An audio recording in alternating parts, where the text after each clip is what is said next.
Yay, and welcome Hey, everybody to my YouTube channel. And I'm Dhesi, and I'm glad to have you here with me today on another wonderful author interview. And today I'm talking to novelist Sherry Gomes today. And Sherry grew up in the San Jose area of California, but she now lives in Colorado. And she shares her home with her yellow Labrador guide dog Shani, who I think that you may see throughout our interview.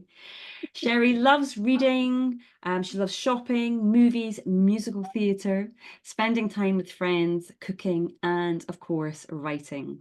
Sherry's debut novel, Haven, was published in 2021. And so, welcome, Sherry. It's so wonderful to have you here today. thank you, Emma. It's really great to be here. I've been excited for this. Yeah, me too. Me too. I'm just laughing because your dogs are there and they're looking so adorable on the screen there. That's okay. But I'd My love little just to scene start off stealers. with asking you about your journey to writing. I know from your bio that you're an avid reader, but how did you sort of start writing and start writing with intention, knowing that you wanted to write and publish a book? So I've written almost from the time they first taught me to read and write Braille in first grade. I was the little introverted girl that being sent to my room as a punishment was actually a positive thing. And I made up stories with my dolls and my stuffed animals and had them act out all these stories. I wrote, when I was a teenager, I wrote a lot of teenage emotional angst um, poetry. I even wrote what I didn't know it would have been called then, a fan fiction story about a TV show I liked. Ah. I had a poem published in the high school magazine at one time. I always write it. I write it, geez. I always wrote. I journaled. It was like writing was a compulsion for me all my life. Mhm. When I was 11, a teacher told me something I wrote about my grandmother, and she told me I painted pictures with my words. Oh, beautiful. And I knew it might take me a while, but I wanted to publish a book. And then as I became an adult and I thought about what I wanted to write about, I knew I would probably write romance because I feel that genre. And I knew that I wanted to write books with positive, strong, confident, blind characters. In my life, most of the books written by blind or other disabled people were nonfiction about being disabled. Hmm. And that's a really niche market because the people who read those kinds of things are disabled people. Hmm. And I've also, of course, faced a lot of discrimination and access issues in my life. So when I was thinking of ways to make blindness seem normal, I thought about media. Why don't we have stories, books, movies, TV, where blind characters are just part of it, but the book isn't about their blindness? Yeah. So I decided that I would have at least one main blind character in things that I write, but blindness would be a subplot. You'd know the character was blind. They have a guide dog, they read Braille, they use screen reading software on their computer, Hmm. but the book isn't blind. Hmm. And the person works and interacts with characters and falls in love and has conflicts and problems, but works through them like we all do. Yeah. I'm curious, have you, because I know that there is a sort of big movement and a big sort of real push to get diverse voices into fiction and into more mainstream fiction over the last, I don't know, maybe 5 years. Have you felt that there's been any shift in that? Have you seen that there are more disabled or blind protagonists and characters in the novels that you're reading? I think there are more. I've been noticing it. Of course, I'm very involved online.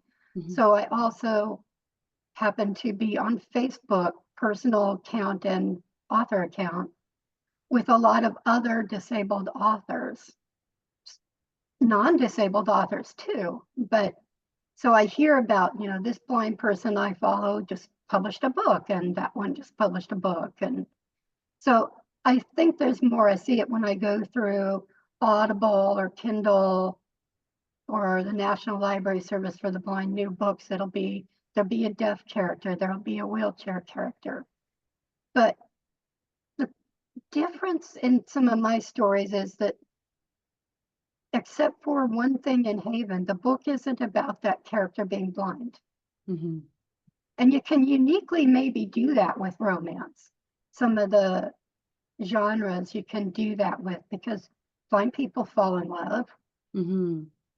Blind people go to work, blind people have friends, they do whatever. And so romance seemed to be a really great way to show that, but have the book be about something else. Mm-hmm. So that's interesting then. So it sounds what you're saying is that you are seeing more books with disabled or blind characters in them, but that the stories tend to be about that disability rather than it just being a part of that character's makeup.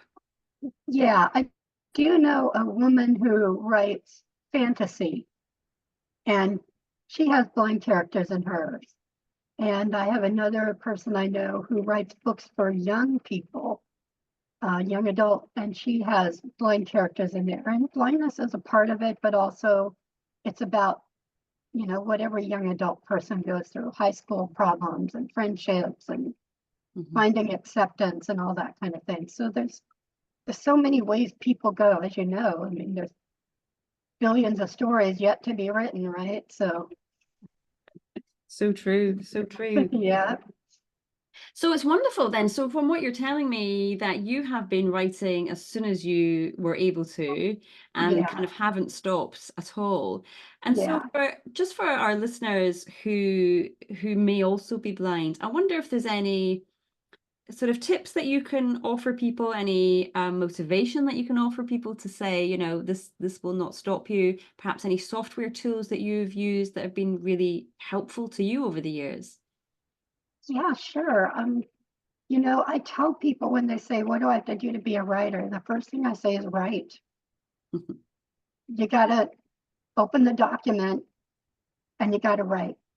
And if you don't know what to write about, write anyway. Mm-hmm. I also advise them to get to know other writers, Mm. to take writing courses like I've done.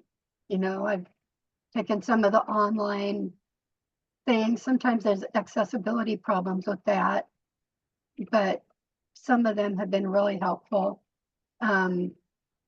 I advise joining writers groups. Like, there's a lot of writers groups for Facebook. Now Mm-hmm. on Facebook, I run a couple of them, but get to know writers that aren't just disabled writers. Get to know authors that are non-disabled. Some of the best help I've had, people who read, like they do pre-reading, beta reading, as it were, Mm-hmm. for me, are mostly sighted people. I have a couple blind friends, and I have a couple male friends who read for me so that I'm confident my male characters sound like men, Yeah. come across as men. Uh-huh. Because I always thought Stephen King wrote great guys and children, but I thought he never wrote really good women. So I didn't want somebody coming at me someday and saying, you don't write really good men there. So I have a couple sighted men, and my friend Doug on my team. Also, I I wrote a real fan fiction story, and I wanted to do that to kind of put my work. Readers reacted. It's one thing for your friends to read what you write. Your friends and your family love you, Mm-hmm. and they want to support you, so they're not critical. And no, my book was not taken from a fan fiction. My book is all original. Mm-hmm. But I wrote a fanfic, back in 2010, 2011, that was very well received, and it's the first time I had total strangers reading my works and giving me feedback. And that helped me a lot just to feel confident that I had a story to tell. I knew I was going to write and tell stories, but doing that actually gave me that confidence. And I know people feel one way or the other about fan fiction, but I'm a big fan of it. Mhm. And reading, and I don't write fan fiction anymore because I'm focusing on my own work, but it really gave me a lot of confidence. Yeah, some It really was good just, advice there. Get writing if you want to write, write. yes, get writing. And community, I think that is really Okay. important, and more important, I think, than we often realize. Yeah, Hmm. absolutely. And so, forgive my ignorance here, but in terms of the actual doing the physical writing Right. itself, do you use just, normal kind of keyboard and Word, or are there Yeah. any software that helps you kind of just be more efficient or clearer with Yeah. the actual manuscript? Well, I have screen reading software on my computer, and I use Microsoft Word, things like Grammarly, Scrivener, like some others don't remember names, don't really work well with screen reading software. They're not accessible. So I use Microsoft Word, and I edit a little bit as I go, and I sit back and listen to it after I've written, say I've written a chapter, I've written a page, it doesn't feel like it's coming, I'll sit back and listen to it. Mhm. But I've heard a lot of sighted people say that they're reading it over with their eyes and they miss things. And I Mm, miss things too, because I'm so used to hearing and I know what I expect it to be. right. The I know it's going to familiarity. be Joe went to this place. And then when I send it to one of my team and they say, Joe went to where? What did you mean by that? So it's interesting that it's a totally different way of reading back my work, but I can fall into the same trap Yeah. as Yeah, that sighted is readers. fascinating. So do you find then if you change the voice, like if it's a different narration voice, Yeah, that that can help too. I also have a refreshable Braille display that it reads one line at a time. So what a sighted person might see on the screen, what my screen reader is reading aloud, it'll also show me in Braille. And I learned to read and write in Braille, and sometimes reading it in Braille with my hands oh, gives me a different perspective on what I've written. I also will kind of put something away, maybe for a few days, and then go back and listen to it again, and I catch things doing it that way too. mhm. And I am a vigorous user of spell check, and I know what kinds of typos I make. So if I don't catch one, my team knows what typos I make. Mhm. And so they'll catch it for me and say, okay, on this page, you didn't get a capital V on Valley or Haven Valley, that kind of thing. Mhm. So The team is I, very useful. they are very useful. So I'm really getting a sense from you here that being blind is it's not a hindrance to writing a book at all. There's ways and means, and if you want to do it, you will find a way of doing it. You will find a way in Lovely. anything, but I feel that way about life in general. If you want to, if you want to do something, you have to find a way to do it. And there's very few things that you can't do. All Mhm. right, I can't go outside and jump in my neighbor's car and drive it. And I can't get on a plane and ask the pilot to let me fly it. But in almost anything else, with the right technology, and the right training and confidence in yourself. My parents, I grew up in the 60s. I'm 67 almost. And my parents, there weren't a lot of resources for parents of disabled kids. They weren't in any kind of community like that.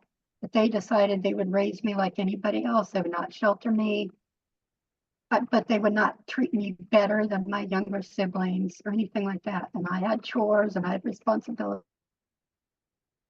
That was invaluable was to believe in myself Mhm. and Oh, never let the world's opinions of blindness and disability stop me from doing what I wanted, and that I could do anything I wanted if I put my mind to it. And I took that to heart, and I'm just stubborn enough to never give up. So Well, that is a great message, not just for any listeners who happen to be blind, but actually for all writers who are yeah, struggling with confidence issues and thinking they don't have what it takes. And we all need to hear that everybody has struggles with writing, with storytelling, with confidence, but we just be stubborn and we stick with it, and we'll come through in the end. going. Yeah. Yeah. Lovely. Well, thanks for sharing that with us. I know that will be useful to a lot of people. So one of the things that I hear a lot from particularly newer writers is that time is a real issue for people. You know, they're maybe working, they've got family, social life, all of the things that we all have. And so I was curious for yourself, how do you manage your time and make that space in your life for your writing? Do you write regularly? Do you write every day? Do you write at weekends? What's that like for you? Well, I actually wrote a lot of Haven while I was working. Mhm. I'm retired now, and it's harder to manage my time being retired. Ah, tell me It's, more. well, and I'm an early riser. I have a long day that I can fill, but it's like, okay, I'm gonna get my coffee. I'm gonna sit back and read my email, check out Facebook, check out the news, what's going on in the world, what travesties are the politicians doing now. Um, and it gets away from me, but I had written quite a bit on the sequel to Haven. And then I got bad writer's block. I got a chapter, came to a chapter, I just didn't know where to go. Mm. And I'm not somebody that can write out of order, because Right. people say, well, if you're stuck on a chapter, write another chapter. And I tried that and it just didn't work. It's like, I have to know what happens previously here. I'm a bit of a pantser. I know the Hmm. beginning. I know generally about the middle. I know some important scenes, and I know the way I want it to end. Hmm. But the journey is part of the fun. But Mm. also, when you do that, you don't have an outline. You can get stuck. Okay, here's chapter 15, and this chapter is not working, and this person's supposed to be doing this, and this person's supposed to be doing that. Why can't I get them there? So that kind of pushed me back for a long time. I'd work on chapter 15 and I'd kill it. I'd try writing something else, and I kept stressing about chapter 15. So I finally got that chapter done and started working on 16. And then this cancer thing came up. So I've sort of been focused on um, starting chemo and dealing with that and kind of getting in that routine. But Hmm. and I have people here because, my friend has been with me for 3 months. Not that he would not bother me if I wanted to write, but it's an easy, oh, I don't want to, because usually write for several hours nonstop. Right. I don't Yeah. want to abandon my friend for 4 or 5 hours. Yeah. So it is hard, even when you're retired, to make that time. And I know it's something that what really kind of spoke to me was treat it like it's your job. Hmm. But I Hmm. kind of hate to think of writing as my job, but it is my job. I mean, I, but I also want to sell my stories. I want people to read them. People won't read them if I don't write them. So I do kind of have to think of it as a job, and I'm really trying to work on that. I Yay. had some problems with my chemo. The first dose gave me bad side effects, so they just got me on a lower dose, and that's I- working, and I'm feeling pretty good. And I think I can get myself in the routine in the next few weeks. So that's the thing as well, isn't it? That yes, the writing is our job. It is a passion. It's something that we love, but we also have to be mindful of what else is going on in life, and health Yeah, has to take that priority. And then when you've got the energy as much as anything, and then the yeah. mind space, you can come back to it. So when you were working and you were writing your first book, Haven, Mhm. Can you remember kind of what when you would write that in and around your other obligations? Yeah. So I worked from home and I did tech support for a major accessibility software company. And since I worked from home, I had Haven on my work computer and my home computer, and I kept it in my Dropbox so I could work on it at either place. Hmm. So I'd sort of work between tech support calls on the story, Hmm. but then on the weekends, I would write anywhere from 4 to 6 hours on the weekend and just knock it out. That's a lot. That's a lot of hours. I couldn't write for that long in one stretch. It exhausts Oh, me. Yeah, I would. It's writing when you're really in it and that you're on the roll. It's very mentally tiring. yeah.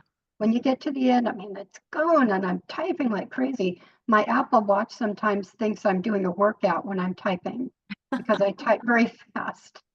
And I'm just going and going. And I finally reach the point where, okay, I'm stopping. This chapter's done. And I'm shaking out my hands and I'm stretching my arms and deep breathing, like, oh my goodness, that was too much. Gotta back off a little. So do you So, worry then that you might kind of get burnout if you were to keep going at that pace? yeah, I do. But the story was just telling itself. The characters were talking, and I just knew where I wanted to go. I never had a like block. I never had a block on that story like I do on the sequel. Yeah. And So I wonder, have you ever considered dictation? I have considered it, but I learned to write first on a Braille writer and then on a typewriter and now a computer. And I don't know that I can really do dictation, like write, type, adding punctuation and quotes and the paragraphs and Mm, all the technique of writing as well as the story is really second nature on a keyboard. hmm. And Yeah. I feel like it would be really intrusive to me to try to use dictation. I think dictation is a great tool. Hmm. And someday I'm probably going to have to really try to get in that zone. I was born with a severe form of juvenile arthritis, so my hands get tired typing a lot, and someday I may have to really work on dictation. But Yeah. for now, I type because that's how it just flows. Hmm. Hmm. Yeah, certainly it is there is a learning curve to it for sure. Absolutely. Yeah, I So think if you I was have just you've published Haven, and right. I was curious to know what was maybe one of the more surprising or unexpected aspects or things that you found or things that you discovered as you went through that publishing process. Was it kind of smooth sailing? Were there any hitches? What was that like for you? Well, I had somebody help me with the first because I published it on Amazon, but I got my ISB number from the ISB office, federal, not through Amazon. So I could publish at other places and sell it at bookstores, you know. And I had somebody who was with an organization called Stories for Us that was originally an organization that was trying to help more disabled people get into publishing. And what And was the name of that organization? Sorry. stories about us. Stories About Us. And they wanted fiction specifically. And so one of the people involved in that was a real help. He knew all the publishing rules and what you had to do to get published, even to self-publish. His name is J.D. Michaels, by the way. And he really helped do the whole thing. He had my manuscript. He wasn't one of my team, but he had the manuscript and he helped me get the copyright from the copyright office and the ISBN number and helped me get it uploaded to Amazon. And I think one of the hardest things in a way was trying to pick categories on Amazon. I felt like there was nothing that really fit except contemporary romance. They still, as far as I know, don't have disability or disability romance as one of their categories. Mm. So I think it would have been hard to do completely on my own. Mm-hmm. But JD helped me a lot, and that support was amazing. And just, I was fascinated with the process. I'm fascinated with processes when I'm doing things. Mm-hmm. And I was really fascinated. We do this, and we have to do the bio and get an author picture, and what do we want? What all do we want to put on Amazon? And then how do we figure out the best categories? And I just thought the whole thing was fascinating. And Yeah. when I could, order paperback books and when it would go live on Amazon. And one of the most surprising things in some ways was how many people love the book. That's not surprising, surely. Yeah, but your first book, you want people to love it, but when you realize they do, it's this most amazing, it's surprising, and yet it's so wonderful and fulfilling, and the can't think of the word I'm looking for, but the confirmation of everything you've dreamed of your whole life. I'm going to be an author. I told people that, and of course they laugh at you. You're not going to be an author. And people who want to be authors also, they get it, but family and friends sometimes don't really get it because they don't have that compulsion and that passion. No, they think we're weird, don't they? I think But everybody thinks we're yeah, a bit odd, spending time with or people who don't exist. yeah, or unrealistic. You can't make any money doing that. You haven't made much money at it, but it's Not always not really about that, though, about is it? that. Yeah, Mm-hmm. it's always hopeful, but it's also about telling the story because the stories, I have so many stories in my head Mm-hmm. that I want to tell. Yeah. So, but I remember when I first got reviews, and then people were following me on Facebook and telling me what they thought. And then they joined my Facebook group. And when's the next book? When's the next book? And I just never realized it could be that way until you experience. You don't really know. You have a lot of daydreams and wishes, but you don't know. And Mm-hmm. that was amazing and incredible and wonderful. Yeah. Yay. And I see too, not only have you put your ebook and paperback up there, but you've also got an audiobook. Yes, that was really important to me because I've read audiobooks. I can read Braille books, but when I became a working girl, it was not really practical to sit down and stay in one place and read a Braille books. Mm-hmm. Started reading audiobooks. First, I got them from the National Library Service for the Blind on records, Yeah. and then on cassettes. And then along came commercial audio cassettes in the 90s, but most of those were abridged, except for Stephen King, who always had his books unabridged. And then along came audible.com. Mm-hmm. That's been a Audible game changer, hasn't changed it? my life, man. Oh gosh. Yeah. Audible is amazing. Somebody told me about Audible. I think I joined it in 2001. You've been there And a I long time. just have a huge library there. But it was because of my connection to audiobooks, because I wanted blind people to be able to read my book. It was really important for me to do the Audible thing. Mm-hmm. Yeah. And I think that was one of the best parts of the whole publishing experience, finding my narrator, going through the ACX process on Audible, and actually auditioning narrators and like, oh, who do I want? This one's really good, but I had one line that I wanted it to be read perfectly. And I also felt like they had to be good at reading a female character, a male character, and a child. But I didn't want somebody doing a squeaky voice child, Mm-hmm. almost falsetto. I didn't want that. Just lighten the voice up a little, Mm-hmm. you know. Mm-hmm. And I didn't want multiple narrators because I don't really like that in Audible books. I just want somebody to start and tell me the story, read me the Yeah, book. I'm the same.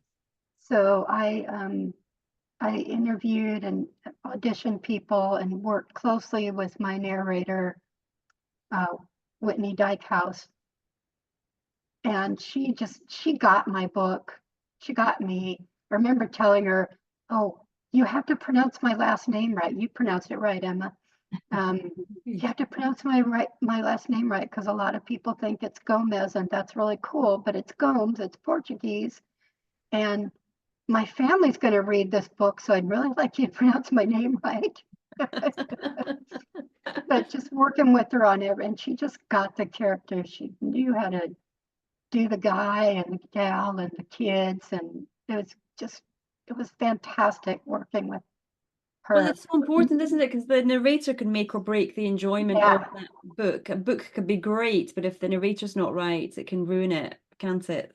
So yeah, yeah, I haven't gone through that experience yet, but it is on my wish list for sure, for sure. yeah. Wonderful experience. And I know people think it's expensive. It can be. I certainly didn't get one of the, I didn't get a Cassandra Campbell or a Brittany Presley or a Scott Brick. I didn't get those people. I couldn't afford those people. But I got a fantastic narrator. Yay. And she got my book and she brought it alive. She made Well, my characters alive and real. well, talking of that, tell us about Haven. Tell us a little bit about it and who might enjoy it.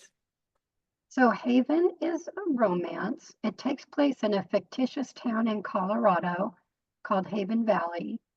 And I wanted to do that because I moved to Colorado after some traumatic things in my life because I had good friends that lived there and they said, move here. And I found a lot of peace in Colorado. So I wanted to honor that, Hmm. kind of thank you to this state that brought me peace and helped me heal. Oh, lovely. So I made up this town, and Colorado was a haven to me. So I made up Haven Valley. And main female character Elizabeth Bennett comes to Haven Valley after a traumatic divorce in another state and an incident where in the custody hearing, the judge gave her ex-husband custody only because Elizabeth is blind. Ah. And I wanted to tell that story because this happens to a lot of disabled parents. Mm.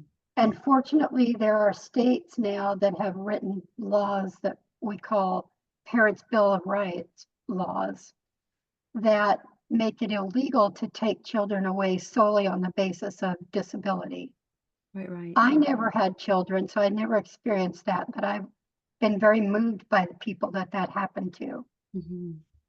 So Elizabeth moves to Colorado where her sister lives and tries to start over and figure out how to get her life back together and figure out how to get her child back.